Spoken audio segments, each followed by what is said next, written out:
누구나 자식을 사랑합니다. 잘 되기를 바랍니다.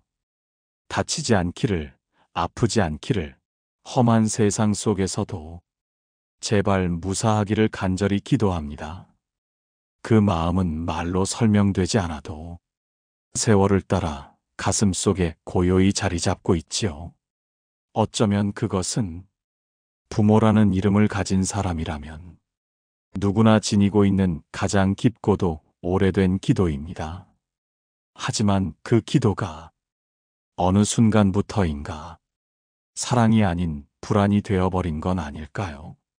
기도라는 이름으로 붙들고 조이고 앞서가며 스스로를 지치게 하고 아이의 걸음마저 무겁게 만들고 있다면 그건 이미 사랑이 아니라 집착이 되었는지도 모릅니다. 자식을 생각하는 마음은 결코 나쁜 것이 아닙니다. 하지만 그 마음이 내가 감당하지 못할 무게가 되었을 때 우리는 스스로에게 이렇게 물어야 합니다. 나는 지금 자식을 사랑하고 있는가? 아니면 두려움을 쥐고 있는가? 부처님께서는 말씀하셨습니다. 모든 인연은 인연 따라 흐를 뿐 움켜쥔다 해서 흐르는 물줄기를 막을 순 없느니라. 오늘 우리가 함께 걸어볼 이야기는 그 말의 뜻을 되새기며 한 중년 여인의 물음과 부처님의 답을 따라 자식 걱정이라는 오래된 마음의 매듭을 조금씩 풀어가는 여정입니다. 그 여정의 끝엔 혹시 모르겠습니다. 놓는다는 것의 진짜 의미, 기도의 참된 자리, 그리고 사랑이 머무는 곳이 어디인지 조금은 알게 될지도 모릅니다.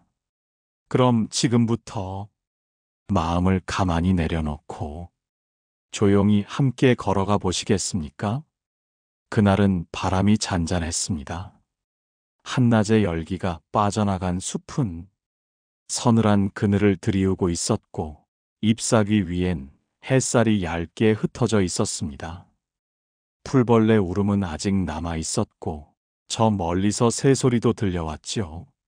자연은 아무 일도 없다는 듯 그저 그 자리에 조용히 머무르고 있었습니다.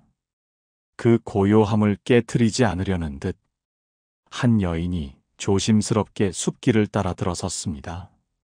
검은색 저고리에 회색 치마, 머리는 단정히 뒤로 묶였고 손에는 오래된 염주 하나가 들려 있었습니다. 걸음걸이는 조용했지만 그 발끝에는 망설임이 묻어 있었고 눈빛에는 오래도록 눌러놓은 말들이 차오르는 것 같았습니다.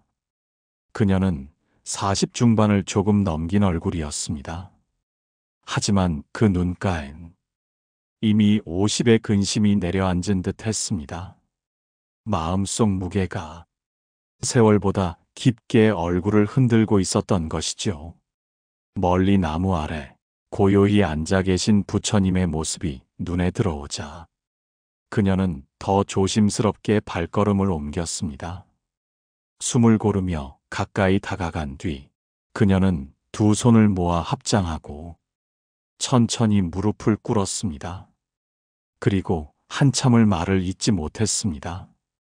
숨을 가다듬고 마음을 다잡고 침묵 위에 올려진 첫 마디는 조금 떨리는 목소리로 흘러나왔습니다. 세존이시여, 제가 오늘 이렇게 온 것은 다름이 아니라 자식 걱정을 놓고 싶어서입니다. 부처님께서는 아무 말씀 없이 그녀를 바라보셨습니다. 그 시선은 책망도 없고 판단도 없는 오직 고요한 자비였습니다. 여인은 말을 이어갔습니다.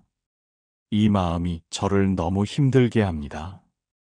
어디 있는지도 모르는 아이를 날마다 생각하고 밤이면 기도하고 그 아이가 괜찮을까?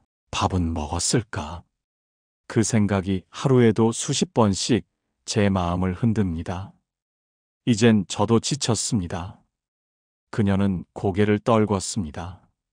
숨을 삼키는 소리가 조용한 숲속을 울릴 만큼 그 감정은 참 오래도록 쌓여 있었던 것이지요. 그리고 아주 조용히 묻습니다. 세존이시여, 자식을 걱정하는 이 마음은 어떻게 해야 놓을 수 있습니까? 한참을 침묵으로 그녀를 바라보시던 부처님께서는 부드럽고 낮은 목소리로 말씀하셨습니다. 그대여, 자식을 걱정한다는 그 마음이 과연 어디서 비롯된 것이냐? 여인은 얼떨결에 대답하지 못했습니다. 잠시 후 더듬더듬 말을 이었습니다. 사랑입니다. 그 아이를 사랑하기 때문입니다. 그래서 걱정하고, 그래서 기도합니다. 부처님께서는 눈을 감고 잠시 침묵하셨습니다. 그리고 다시 눈을 뜨시며 고요히 말씀하셨습니다. 그래, 사랑이라 했지. 그 마음이 처음엔 분명 따뜻했을 것이다. 그 아이가 아플까봐, 다칠까봐, 어긋날까봐. 그 걱정의 씨앗은 분명 연민에서 시작되었을 것이다. 허나 그 사랑이 그대를 지치게 하고 그 아이를 멀어지게 만들었다면 그건 이제 사랑이 아니라 불안이 되어버린 것이니라. 여인은 조용히 고개를 들었습니다. 그 말이 마치 자신을 오래도록 지켜봐온 사람처럼 정확히 마음속 깊은 곳을 짚어낸 듯 했기 때문입니다. 세존이시여, 전 그저 잘 되기를 바랐습니다. 남들보다 낫기를 바란 것도 아니었습니다. 그저 괜찮은 사람으로 살아주길 바랐습니다. 힘든 길에 들어서지 않기를 바랐습니다. 그게 욕심이었습니까? 부처님께서는 다시금 말씀하셨습니다. 그대여, 그 마음이 다 나쁘다 할 수는 없느니라. 허나 그대의 그 바람이 그 아이의 삶을 좁힌 것은 아니었는가? 그대의 눈빛이 그 아이의 길을 재단한 것은 아니었는가? 사랑이라 믿었던 마음이 사실은 불안을 감추기 위한 그대 자신의 마음의 울타리였을 수도 있느니라. 바람이 불었습니다. 가늘게 흔들리는 나뭇잎 소리가 마치 그녀의 흔들리는 숨결과 닮아 있었습니다. 여인은 조용히 중얼이듯 말했습니다. 제가 그랬던 것 같습니다. 그 아이의 말보다 제 생각을 더 믿었습니다. 그 아이의 걸음보다 제 예상을 먼저 두었습니다. 사랑한다고 말했지만 사실은 두려워서 그 아이를 꽉 쥐고 있었던 것 같습니다. 부처님은 고요히 말씀하셨습니다. 그대여, 진정한 사랑은 붙드는 것이 아니라 비추는 것이니라. 부처님의 말씀을 들은 여인은 마치 꽁꽁 얼어붙어 있던 마음 한 조각이 조금씩 녹아내리는 듯한 느낌에 숨을 한 번 길게 내쉬었습니다. 세존이시여, 사실 저는 이렇게까지 될 줄 몰랐습니다. 그 아이는 말이 없는 아이였습니다. 자기 감정을 잘 표현하지 않았고 기분이 좋아도 나빠도 그저 조용히 지나치는 아이였습니다. 어릴 적엔 괜찮았습니다. 하지만 중학생이 되고 고등학생이 되고 어느 순간부턴가 그 아이가 저를 자꾸 피하는 것 같았습니다. 여인의 눈빛이 살짝 흐려졌습니다. 그리움이 아니라 스스로에게 던지는 죄책의 그림자가 그 눈가에 얹혀 있었습니다. 처음엔 서운했습니다. 왜 나한테만 이렇게 닫혀 있을까? 왜 나하고는 마음을 나누지 않을까? 하지만 그건 그 아이의 탓이 아니라 제게 마음을 열 수 없을 만큼 제가 앞서 있었기 때문이라는 걸 이제야 알 것 같습니다. 잠시 말을 멈춘 그녀는 손에 들고 있던 염주를 무릎 위로 올려놓았습니다. 그 염주는 그녀가 아이를 위해 매일 밤 기도하며 쥐고 있던 것이었습니다. 이 염주는 그 아이가 어릴 적 폐렴에 걸려 한밤중에 병원으로 달려갔던 그날 이후 제 손에서 떨어지질 않았습니다. 처음엔 그저 무사하기를 바랐습니다. 그 아이가 깨어나길, 열이 떨어지길, 다시 숨을 편히 쉬길 바랐습니다. 그런데 그 마음이 어느새 무사함을 넘어 뜻대로 되길 바라는 마음으로 바뀌고 말았습니다. 부처님께서는 묵묵히 그녀의 이야기를 들으셨습니다. 비난도 충고도 없이 그녀의 마음이 저절로 풀리도록 고요히 머물고 계셨습니다. 여인은 말을 이었습니다. 고등학교에 가서 그 아이가 예술을 하고 싶다고 했을 때 저는 반대했습니다. 너무 불안했거든요. 불확실한 길, 흔들릴 수 있는 선택. 그냥 평범하게 남들처럼 살면 안 되겠냐고 말했습니다. 그 아이는 고개를 숙였고 그날 이후로는 제게 꿈에 대해 말하지 않았습니다. 여인의 목소리가 조금씩 떨리기 시작했습니다. 그러다 이내 눈물을 감추지 못한 채 조용히 중얼거렸습니다. 저는 사랑한다고 믿었지만 그 아이는 그 사랑을 짐처럼 느꼈을지도 모릅니다. 그녀는 고개를 떨군 채 말없이 염주를 바라보았습니다. 그 염주는 어느새 기도의 도구가 아니라 붙들고 놓지 못한 불안의 매듭처럼 보이기 시작했습니다. 그 순간 부처님께서 고요히 입을 여셨습니다. 그대여, 그 아이는 그대가 낳았을지언정 그대가 살아줄 수는 없느니라. 그대의 마음은 기도였을지라도 그 아이의 입장에서는 그것이 길을 막는 담이 되었을 수도 있느니라. 사랑은 길을 정해주는 것이 아니라 길을 비춰주는 것이니라. 부처님의 말씀은 바람처럼 조용했지만 그 안에는 바위를 가르는 물소리 같은 힘이 있었습니다.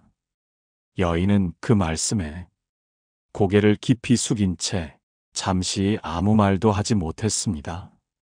그 침묵 속에서 그녀는 처음으로 자신이 얼마나 많은 것을 붙들고 있었는지를 또렷하게 바라볼 수 있었습니다. 그녀는 아주 조심스럽게 물었습니다. 세존이시여, 하지만 어떻게 놓을 수 있습니까? 아이를 사랑하는 마음을 어떻게 접습니까? 생각이 난다고 생각을 멈출 수 없고, 걱정이 일어난다고, 그 마음을 억누른다고 없어지지는 않으니.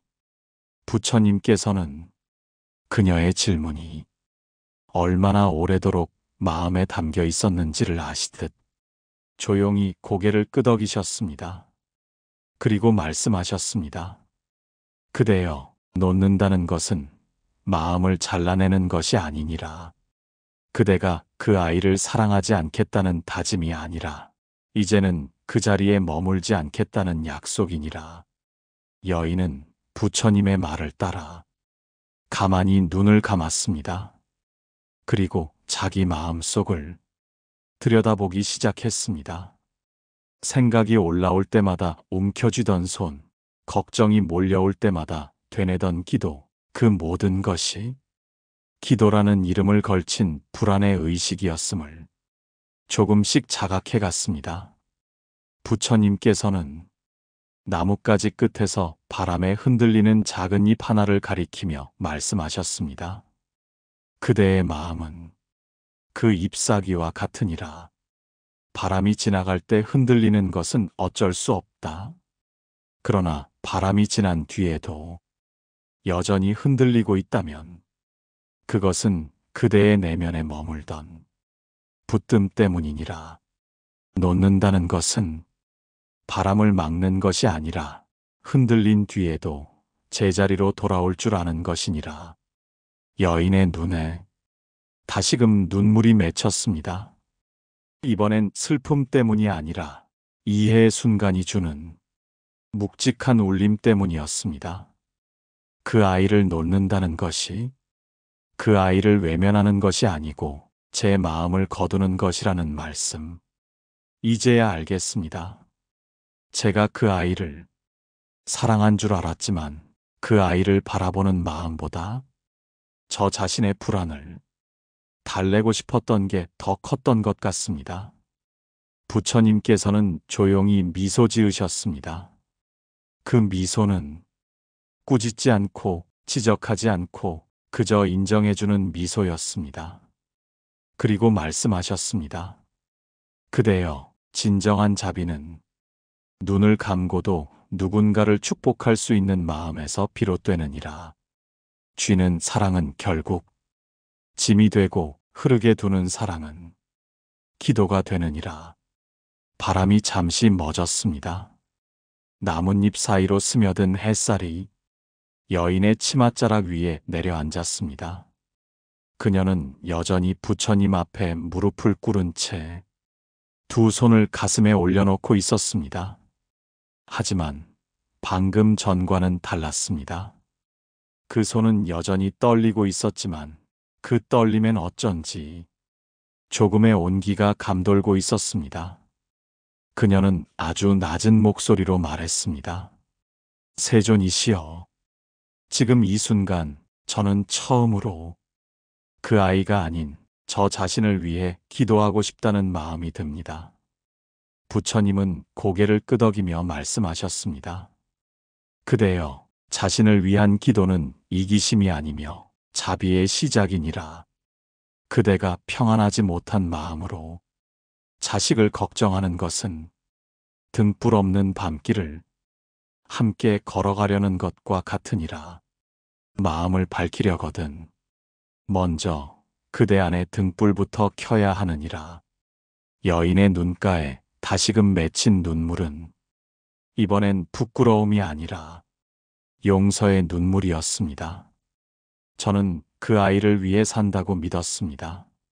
하지만 돌아보니 그 아이를 핑계로 스스로를 다그치고 죄책으로 묻고 심지어는 제 삶을 멈추고 있었던 것 같습니다. 그녀는 천천히 손에 들고 있던 염주를 바라보았습니다. 밤마다 무릎 위에 올려놓고 그 아이의 이름을 불렀던 염주, 이제는 그 안에 묶여있던 자신의 마음을 조심스레 내려놓고 싶은 순간이었습니다. 그녀는 조심스레 염주를 두 손 위에 얹었습니다. 세존이시여, 이 염주는 그 아이가 열이 날 때 제가 처음으로 두 손을 모았던 기억이 담긴 물건입니다. 그 이후로도 저는 늘 이 염주를 붙들고 살았습니다.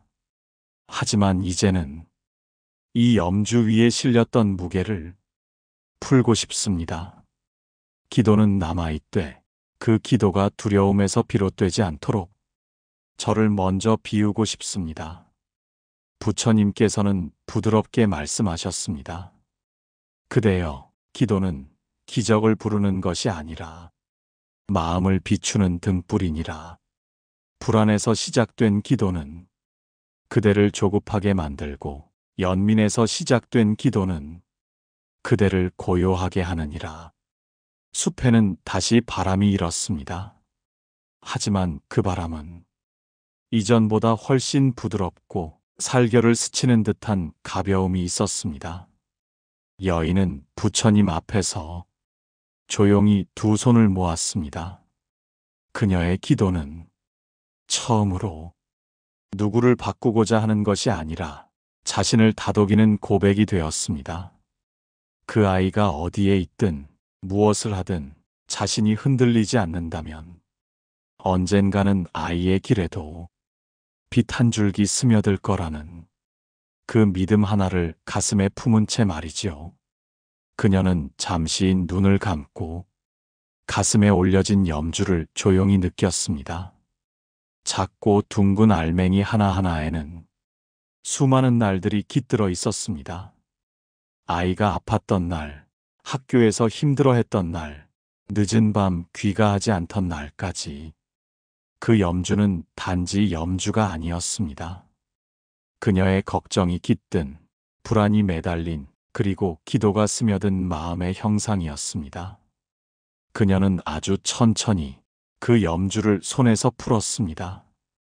손바닥을 지나 무릎 위로, 그리고 땅 위로 조용히 흘러내리는 그 움직임은 마치 마음속의 한 조각이 부드럽게 흘러내리는 느낌과도 같았습니다. 딸깍. 염주가 땅에 닿는 그 소리는 아주 작았지만 그녀의 마음엔 마치 오랜 시간 움켜쥐고 있던 끈 하나가 풀리는 소리로 들렸습니다. 잠시 동안 그녀는 움직이지 않았습니다. 손은 비워졌지만 그 빈자리엔 이상하게도 허전함보다는 조용한 따뜻함이 머물렀습니다. 부처님께서 그 모습을 바라보며 말씀하셨습니다. 그대여, 그대가 방금 놓은 것은 염주가 아니라 스스로를 조이던 마음의 줄이니라. 그 염주는 그 아이를 위한 기도였지만 그 안에 감춰졌던 그대의 욕심과 두려움, 그것을 이제 놓았기에 그대는 처음으로 자유로운 기도의 자리에 이른 것이니라. 여인은 조용히 숨을 들이쉬었습니다. 그리고 다시 내쉬었습니다. 그 호흡은 처음으로 자기 안의 고요를 의식한 순간이었습니다. 그녀는 중얼이듯 말했습니다. 세존이시여, 이제야 알겠습니다. 기도란 아이를 바꾸는 주문이 아니라 제 마음을 밝히는 연습이었음을. 부처님은 미소를 머금으셨습니다. 그 미소는 칭찬도 위로도 아닌 단지 수용의 미소였습니다. 이미 다 알고 계셨다는 듯, 이미 거기까지 올 줄 아셨다는 듯 말이지요. 그리고 부처님께서는 마지막으로 말씀하셨습니다. 그대여, 놓음은 하루아침에 이루어지지 않느니라. 그것은 날마다 연습하고 날마다 거두는 마음의 길이니라. 때론 다시 움켜쥐게 될 수도 있고 다시 흔들릴 수도 있겠지만 괜찮느니라. 놓는다는 것은 결국 다시 놓는 법을 배우는 일이니라. 여인은 조용히 눈을 감았습니다. 그 말은 더 이상 책처럼 읽히는 가르침이 아니라 그녀 자신의 이야기처럼 가슴 깊이 스며들었습니다. 그날 그녀는 처음으로 자식을 위한 기도가 아닌 자신을 위한 놓음의 기도를 진심으로 시작할 수 있었습니다. 밤이 깊어지고 있었습니다. 숲속엔 서서히 안개가 내려앉았고 나무 그림자들은 조용히 서로의 어깨를 기댄 듯 움직임 없이 서 있었습니다. 하늘엔 달빛이 내려오고 풀벌레 소리마저 한결 낮아진 듯 고요했습니다. 그녀는 여전히 부처님 곁에 앉아 있었습니다. 다리는 저려왔고 허리는 구부정하게 굽었지만 마음 한가운데는 묘한 평온이 머물고 있었습니다. 그녀는 아주 천천히 입을 열었습니다. 세존이시여, 이상하게도 마음이 덜 흔들립니다. 그 아이의 얼굴을 떠올리면 예전엔 가슴이 덜컥 내려앉았는데 지금은 그냥 조용히 바라보게 됩니다. 그녀는 작게 웃었습니다. 눈물 자국이 남은 눈매였지만 그 안에는 미묘한 안정감이 깃들어 있었습니다. 아직도 매일 생각은 납니다. 어디 있을까? 무얼 먹고 있을까? 지금은 괜찮을까? 하지만 그 생각들이 예전처럼 저를 휘감지는 않습니다. 그 아이보다 저를 먼저 바라보게 된 이후부터 조금씩 마음이 달라졌습니다. 부처님은 고요히 바라보며 말씀하셨습니다. 그대여, 그 마음이 곧 수행이니라. 자식을 놓는다는 말은 자식을 잊는 것도 사랑을 끊는 것도 아니니라. 그것은 그대를 괴롭히던 어리석음을 떠나보내는 일이며 자비를 진실로 이해하는 첫걸음이니라. 그녀는 고개를 숙였습니다. 마음속 어딘가에서 오랫동안 굳어 있었던 무언가가 서서히 풀려나가는 것을 느꼈습니다. 말없이 그 자리에 앉아 있던 시간 속에서 그녀는 조금씩 배워가고 있었습니다. 떠난 자식을 붙들지 않고 그 아이의 길을 감시하지 않고 그저 내 안의 고요함을 지켜내는 법을, 그리고 그 고요함이 언젠가 그 아이에게도 비칠 수 있으리라는 작은 믿음을 부처님께서 말씀하셨습니다. 그대여, 물은 스스로 고요해야 거울이 되느니라. 그대의 고요함이 그 아이의 마음을 비출 것이니 이제는 그 고요 속에 머물라. 욕심 없이, 바람 없이 그저 머물라. 자비는 머무는 자리에 꽃 피느니라. 그녀는 다시 눈을 감았습니다. 그 말들이 머리로 이해되기보다 가슴 안 어딘가로 스며들어 잔잔한 물결을 일으키는 듯 했습니다. 그녀는 이제 알 수 있었습니다. 놓는다는 것은 단지 손을 푸는 일이 아니라 자신을 비우고 자신의 자리에 돌아오는 일임을, 그리고 그 자리에 처음으로 자신의 온전한 생이 시작되고 있음을. 새벽이 가까워지고 있었습니다. 숲에는 아주 옅은 빛이 번지고 나뭇가지 끝에는 하룻밤 사이에 맺힌 이슬이 달빛을 머금은 채 조용히 반짝이고 있었습니다. 그녀는 여전히 부처님 곁에 앉아 있었습니다. 밤새 한마디도 없이 그 자리를 지켰지만 그 침묵은 고통의 무게가 아니라 자신과 대화하는 시간이 되어 있었습니다. 그녀는 가만히 숨을 고르더니 조심스럽게 입을 열었습니다. 세존이시여, 전 이제야 알겠습니다. 그 아이를 향해 기도한다고 하면서도 정작 저는 한 번도 저를 위한 기도를 해본 적이 없었습니다. 그 아이가 잘 되길, 아프지 않길, 흔들리지 않길 바랐지만 제가 흔들릴 때, 제가 지쳐 있을 때 저 자신에게는 한마디도 따뜻한 말을 해주지 않았습니다. 그녀는 깊은 숨을 내쉬었습니다. 그리고 다시 말했습니다. 자식을 사랑하는 마음은 여전합니다. 그 마음은 사라지지 않습니다. 하지만 이제는 그 사랑이 기도의 모양으로 바뀌어 가고 있는 것 같습니다. 걱정이라는 이름 아래 그 아이의 삶을 쥐고 있었던 손이 이제는 그저 그 아이의 걸음을 비추는 작은 등불이 되고 싶은 마음으로 변해가고 있습니다. 부처님께서는 조용히 고개를 끄덕이셨습니다. 그 눈빛은 어떤 정답보다 깊은 위로가 되었고 어떤 말씀보다 진한 수용이 담겨 있었습니다. 그리고 이렇게 말씀하셨습니다. 그대여, 자식을 사랑하느라 자신을 잃는 자는 참된 자비를 알지 못하느니라. 자식을 돌보되 자신도 돌보아야 하고 인연을 따르되 자신의 중심을 지켜야 하느니라. 수행이란 바깥을 다스리는 일이 아니라 마음의 자리를 정돈하는 일이니라. 그녀는 그 말을 듣고 조용히 미소를 지었습니다. 처음으로 그 미소엔 눈물이 담겨 있지 않았습니다. 그 대신 수용과 자각의 고요함이 머물러 있었습니다. 세존이시여, 저는 이제 그 아이를 위해 기도하는 것이 아니라 저를 위해 기도하고 있습니다. 제가 흔들리지 않기를, 제가 조급해지지 않기를, 불안에 쫓기지 않기를. 그 아이가 언젠가 돌아온다면 저는 아무 말 없이 그 아이를 맞이할 수 있는 고요한 자리에 앉아 있을 것입니다. 그리고 그 아이가 돌아오지 않는다 해도 저는 여전히 그 아이를 사랑하는 마음으로 제 삶을 정성껏 살아가려 합니다. 부처님께서는 부드러운 미소로 그녀의 말을 조용히 받아주셨습니다.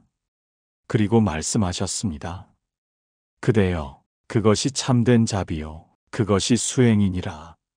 스스로를 살피는 자는 남을 해치지 않고 스스로를 위로하는 자는 원망을 쌓지 않느니라.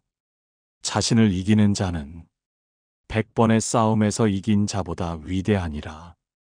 그대는 지금 걱정을 이긴 것이 아니라 스스로를 이겨가고 있는 중이니라. 그녀는 두 손을 모았습니다.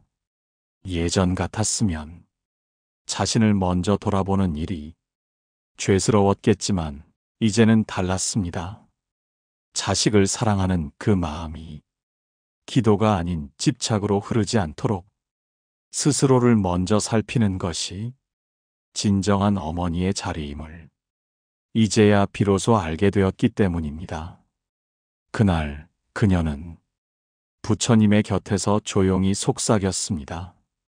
세존이시여, 이제는 놓을 줄 아는 어머니가 되겠습니다. 그 아이를 위한다는 이름으로 나를 잃지 않겠습니다.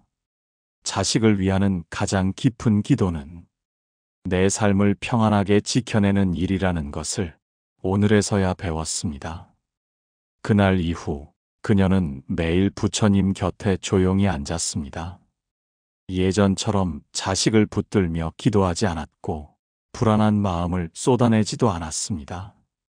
그녀는 그저 자신의 숨을 들여다보며 파문처럼 번지던 감정의 진동을 하나하나 조용히 바라보기 시작했습니다.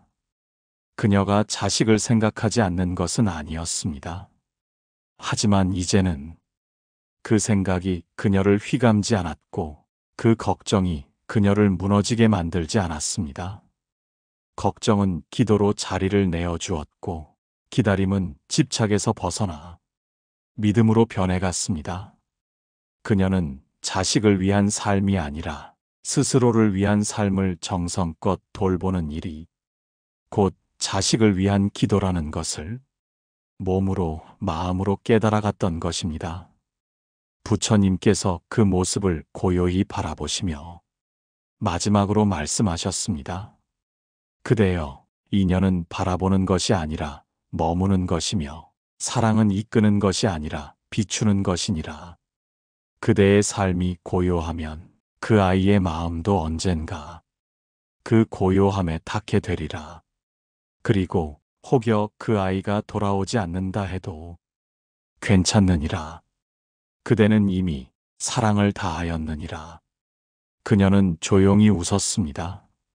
오래된 눈물도 아득한 외로움도 이제는 그녀의 이야기가 되었고 걱정은 지난 계절의 바람처럼 흩어져간 한 장면이 되었습니다.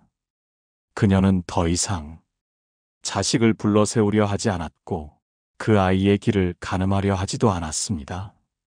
그저 자신이 앉아있는 이 자리, 이 조용한 마음을 매일 조금씩 다듬어 가고 있었습니다. 그녀는 어느 날 마음속으로 이렇게 속삭였습니다. 이제야 비로소 내가 나를 돌보게 되었구나. 그리고 이 이야기를 듣고 계신 여러분께 이제 조심스럽게 말씀드립니다. 혹시 지금 마음속 깊은 곳에서 자식을 향한 걱정으로 숨을 고르기 어려우신 분이 계시다면 그 걱정을 죄스럽게 여기지도 마시고 억지로 떨쳐내려 하지도 마십시오. 그저 부드럽게 그 마음을 바라봐 주십시오.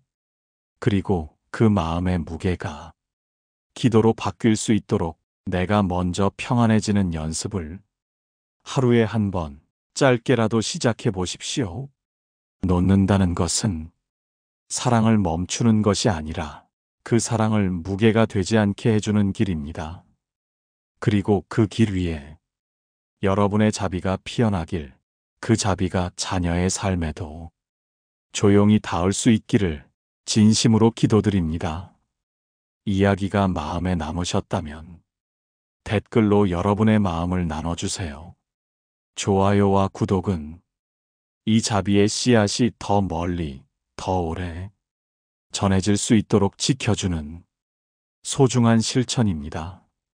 오늘도 지혜 샘물과 함께 해주셔서 감사합니다. 당신의 마음이 고요하고 자녀의 길 위에도 밝은 인연이 피어나기를 기도드립니다. 다음 이야기에서 다시 뵙겠습니다.